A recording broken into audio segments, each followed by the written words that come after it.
Maka mohon maaf lahir batin, kalau sekarang ayah bunda, bapak ibu hadirin sekalian, melihat seseorang yang ujiannya berat sekali, dihina, difitnah, dicaci maki, dibully dan segala macam misalnya, kenapa? Tala'al badru alaina adalah agar kuat saat diuji. Agar kuat saat diuji. Sebelum saya lanjut, kira-kira yang hadir di sini hari ini ada yang sedang diuji atau tidak? Halo? Ini kayaknya mata nggak bisa bohong ini kelihatannya. Allahu Akbar walillahil hamd. Baik, saya akan mulai dari sini mungkin ya. Ayah bunda yang dirahmati Allah, selama kita hidup di dunia, selama itulah kita akan diuji. Setuju nggak kira-kira? Setuju? Selama kita hidup di dunia, selama itulah kita akan diuji. Dan ujian dalam hidup ini, ayah bunda jamaah yang dirahmati Allah, hanya ada dua saja. Dua ujian itulah yang digilirkan dalam setiap kehidupan manusia. Ahilman, apa di antara dua ujian itu? Ayah bunda bisa melihat di Quran surat Al-Anbiya ayat 35. Surat apa?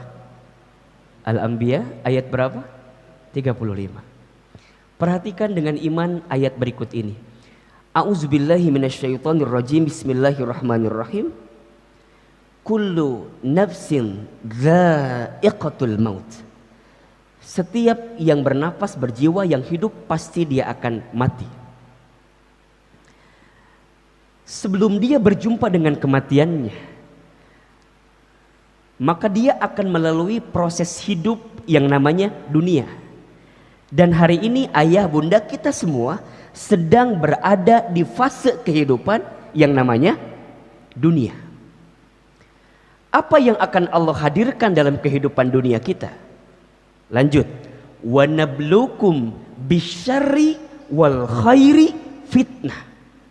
Dan kami akan menguji kamu sekalian. Siapa? Manusia. Siapa? Manusia beriman. Siapa? Kita semua. Apa? Bisyarri, dengan sesuatu yang buruk, dengan sesuatu yang menyedihkan, menyulitkan, memadorotkan, mengecewakan dan segala macamnya. Dan wal khairi, dan kebaikan atau sesuatu yang membahagiakan, menyenangkan. Sebagai apa? Fitnah, sebagai ujian. Wa ilaina turja'un, dan hanya kepada kamilah engkau akan dikembalikan. Jadi ayah bunda yang dirahmati Allah, ciri di antara manusia yang hidup itu pasti dia mendapatkan ujian, pasti dia punya masalah. Kalau tidak ingin punya masalah, apa kira-kira? Kalau tidak ingin punya masalah berarti jangan hidup. Kalau tidak ingin diuji, kalau merasa tidak ingin diuji, berarti kita ingin mengakhiri kehidupan kita. Karena ciri kehidupan itu pasti akan diuji. Dengan kebaikan, dengan keburukan, dengan kebahagiaan, dengan kesedihan. Dan itulah yang digilirkan dalam kehidupan kita. Ada nikmat, ada musibah. Ada sehat, ada sakit,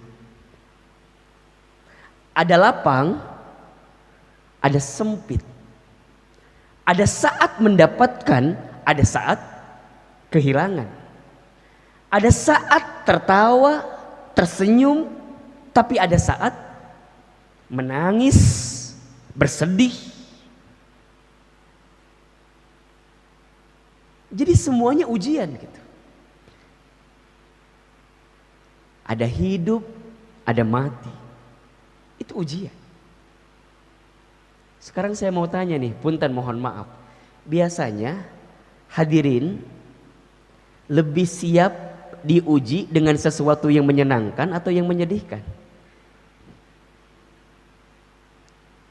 Halo? Jelas tidak ini pertanyaannya nih? Kita ini lebih siap diuji dengan yang membahagiakan atau yang menyedihkan? Nah, jawabannya beda-beda ya. Kalau boleh saya jawab, mohon maaf ya kalau berbeda. Biasanya kita itu seringkali tidak menganggap sesuatu yang membahagiakan itu sebagai ujian. Betul atau tidak? Kita menganggap, mohon maaf ya, kesehatan kita, keluarga yang harmonis itu, pangkat, jabatan, karir, itu bukan bagian ujian gitu. Karena berjalan mulus, lancar, betul atau tidak? Kita seringkali menganggap ujian itu sesuatu yang berat-berat saja. Dan itu wajar, masih mending dia nganggap itu ujian. Ada yang tidak sadar menganggap sesuatu yang buruk pun bukan ujian gitu. Nah maka dari sinilah kita akan memahami bahwa oh berarti ahilman setiap proses apapun yang kita dapatkan dalam hidup itu adalah ujian. Iya. Mudahnya berarti jika ada di antara hadirin pemirsa Darussalam TV, jamaah, ayah bunda yang hari ini sedang diuji dengan sesuatu yang membahagiakan, jangan sombong, jangan takabur, jangan ujub, jangan merasa bahwa kita di atas segalanya. Ingat, bisa jadi besok lusa kita akan terjatuh, kemudian kita kehilangan apa yang membahagiakan dalam kehidupan kita. Yang punya pangkat, yang punya jabatan, gak lama kok, sebentar. Berapa tahun maksimal biasanya? 5 tahun, 10 tahun. Ada saat kita berhenti dari itu semua.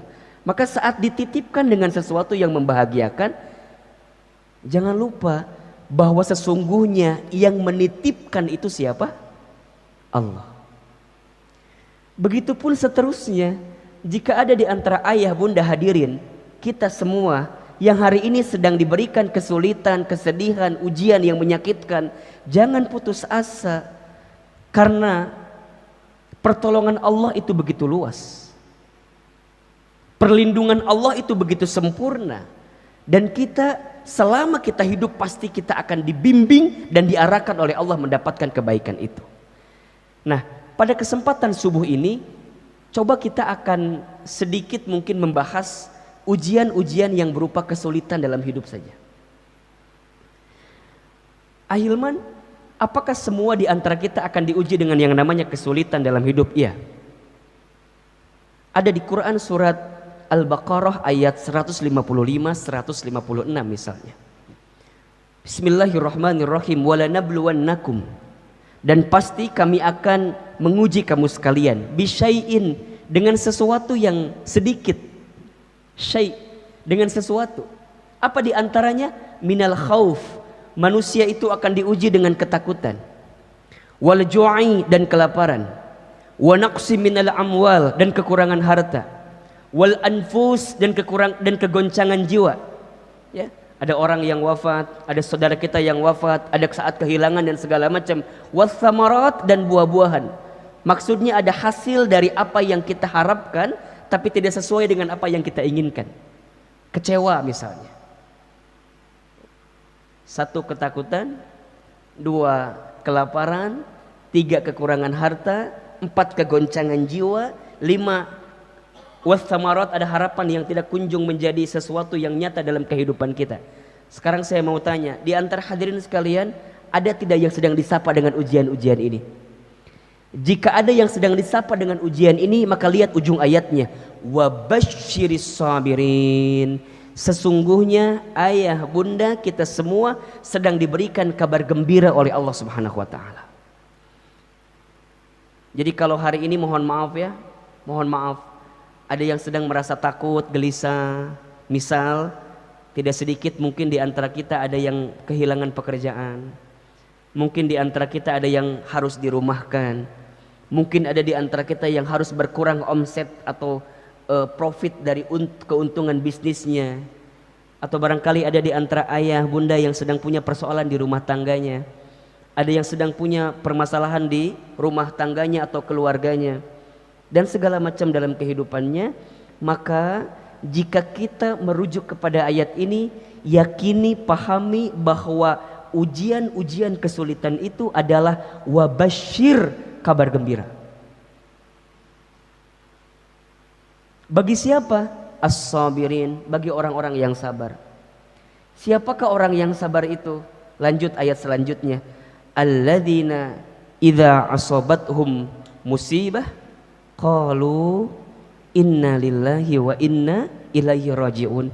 Orang yang sabar adalah orang yang ketika ditimpa musibah, maka dia hanya akan menjawab, sesungguhnya ini milik Allah, dan sesungguhnya semua ini akan kembali kepada Allah. Bahasa mudahnya adalah orang yang sabar itu adalah orang yang mengembalikan setiap perkara kesulitan dalam hidupnya kembali kepada Allah.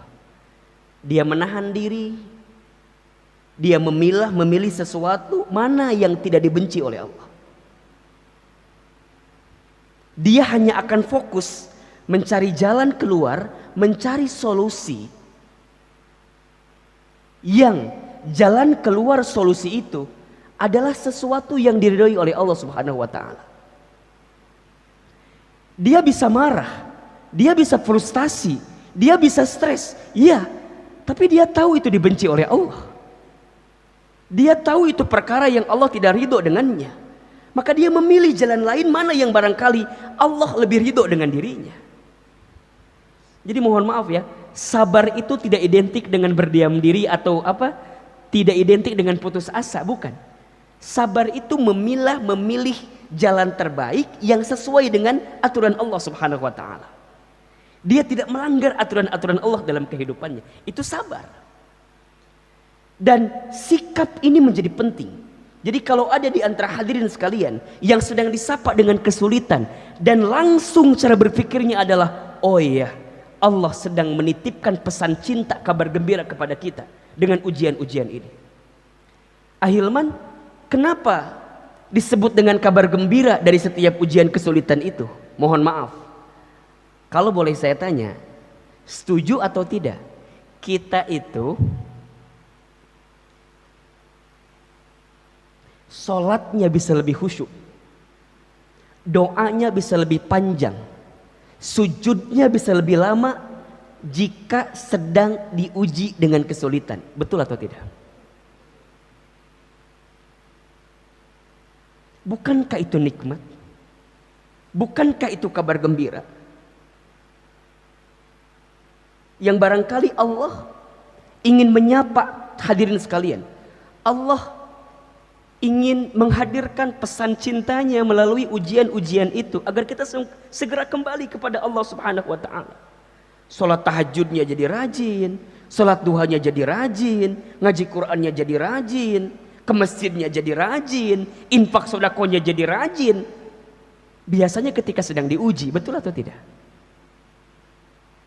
Maka saat dia diuji ya, dengan ujian yang tadi saya sampaikan, satu ada yang bentuknya kebahagiaan, satu bentuknya ada yang kesedihan.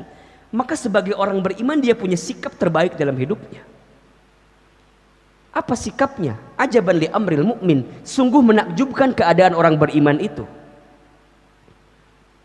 Kenapa? Inna amrohu kullahu khair. Semua perkara, sesungguhnya semua perkara bagi orang beriman itu semuanya baik. Dan tidak akan didapatkan kebaikan ini kecuali bagi orang beriman. Bagaimana keadaannya? In asobathu Sarra'u syakara. Jika dia mendapatkan sesuatu yang membahagiakan, maka dia bersyukur. Fakana khairullah, karena itu baik baginya.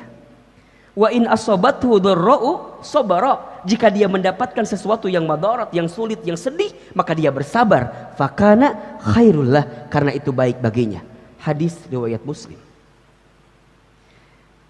Bagi orang beriman semuanya baik. Semuanya baik. Tidak ada yang gak baik. Tapi kan Ustadz, wajar atuh kalau gelisah, wajar atuh kalau resah gitu ya, galau dan segala macam, wajar, manusia biasa. Innal insana khuliqa halu'a. Sesungguhnya manusia itu diciptakan dengan keluh kesah, kan gitu. Wajar. Tapi yang tidak wajar apa? Berlebihan dalam kegelisahan. Yang tidak wajar adalah berlebihan dalam keresahan. Jika hadirin sekalian berlebihan dalam kegelisahan, tanyakan di hati kita, jangan-jangan iman kita kepada Allah sedang dipertanyakan dalam kehidupan kita. Iya, dia tahu sedang sulit, tapi ungkapan yang keluar bukan seperti itu. Karena di hatinya masih ada iman. Berarti ketika di hatinya masih ada iman, dia masih yakin dan percaya kepada Allah Subhanahu wa ta'ala. Bukan tidak ikhtiar, dia ikhtiar. Tapi keyakinannya kepada Allah menjadi guidance terbaik dalam hidupnya. Menjadi petunjuk terbaik selama ada Allah. La tahzan, jangan sedih. La takhaf, jangan takut, jangan khawatir. Innallaha ma'ana, sesungguhnya Allah bersama dengan kita. Karena semua yang dihadirkan dalam kehidupan kita pasti ada hikmah terbaik. Yang sulit itu adalah bisa menggali hikmahnya gitu ya. Hikmahnya apa gitu. Maka ujian bagi orang beriman. Mudah-mudahan kita semua termasuk golongan orang beriman ya. Maka saya langsung fokus aja ujian bagi orang beriman. Bagi kita yang mudah-mudahan dicatat oleh Allah sebagai orang beriman. Ketika diuji, jangan fokus dengan soalnya. Jangan fokus dengan ujiannya. Tapi fokuslah dengan jawaban kita hadirkan dari ujian-ujian itu. Kenapa? Karena soal ujian tidak pernah salah. Jika kita tidak lolos atau tidak lulus dari ujian, yang salah bukan soalnya, tapi yang salah adalah jawaban kita terhadap soal-soal itu. Saya buat analogi yang sederhana. Kalau ayah bunda, teman-teman sekalian ikutan tes seleksi masuk perusahaan misalnya. Kemudian ada soal. Kita jawab soal itu. Kemudian kita kumpulkan jawabannya. Sebulan kemudian ada hasil. Ternyata hasilnya nggak lulus. Sekarang saya tanya, kalau nggak lulus, yang salah soal atau jawaban? Halo? Jelas tidak pertanyaannya? Kalau kita ikutan tes, ikutan ujian, kemudian nggak lulus atau nggak lolos, itu yang salah soal atau jawaban? Jawaban. Sekarang kalau ada di antara hadirin sekalian yang sedang diuji dalam kehidupan, berarti yang kudu kita pikirkan itu ujiannya atau sikap kita terhadap ujian itu. Punten ya, mohon maaf, kita mah suka fokus dengan ujiannya. Malah seringkali menyalahkan keadaan. Bukan kita lah, saya gitu ya. Saya mah suka sering menyalahkan keadaan. Ih tenah jadi gini, kenapa aku dapat ini, kan gitu ya. Apa yang salah gitu. Kadang-kadang tidak sedikit mencari kambing hitam kan gitu. Padahal kambing putih juga banyak. Kenapa harus cari kambing hitam? Ini kenapa? Ini kenapa? Ini kenapa? Sok kalau dipikirin begitu stres gak kira-kira Pak? Stres atuh Pak. Padahal yang Allah inginkan dari setiap dinamika ujian-ujian dalam kehidupan kita adalah apa coba? Ayyukum ahsanu amala. Siapa yang paling hebat, yang paling baik amalnya dari proses ujian-ujian dalam kehidupan kita. Surat Al-Mulk ayat 2. Bismillahirrahmanirrahim. Alladzi khalaqal mauta wal hayata liyabluwakum ayyukum ahsanu amala wa huwal azizul ghafur. Dialah Allah yang menciptakan kematian dan kehidupan. Sebagai apa? Sebagai ujian. Berarti selama hidup, selama itulah kita akan diuji dengan dinamika ujian yang tadi. Dan apa yang akan Allah lihat dari setiap ujian-ujian itu? Ayyukum ahsanu amala. Siapa di antara kamu sekalian yang paling baik amalnya, yang paling baik sikapnya. Nah, pertanyaan kita, kira-kira hadirin kita semua saat diuji itu sikapnya sudah benar apa belum? Sudah sesuai atau belum? Sebelum ke sana, bagi orang beriman, saat dia diuji, ini bagi orang beriman ya, bagi orang beriman, saat dia diuji, dia akan memahami, meyakini bahwa ujian adalah bagian cara Allah menaikkan derajat dalam hidupnya. Kita bisa lihat di surat Al-Ankabut ayat 2 misalnya. Ahasiban nasu ayyutraku ayyaqulu amanna wa hum la yuftanun. Apakah manusia itu mengira bahwa mereka dibiarkan saja mengatakan kami telah beriman sedang mereka tidak diuji? Di surat yang lain Al-Baqarah ayat 224 Allah berfirman, am hasibtum an tadkhulul jannata walamma ya'tikum mathalul ladzina khalau min qablikum. Apakah kamu mengira bahwa kamu akan masuk surga padahal belum datang kepadamu ujian, cobaan sebagaimana halnya orang-orang terdahulu sebelum kamu? Hadirin, perhatikan di sini. Berarti ahilman, seseorang itu semakin kuat imannya, semakin berat ujiannya. Iya. طلع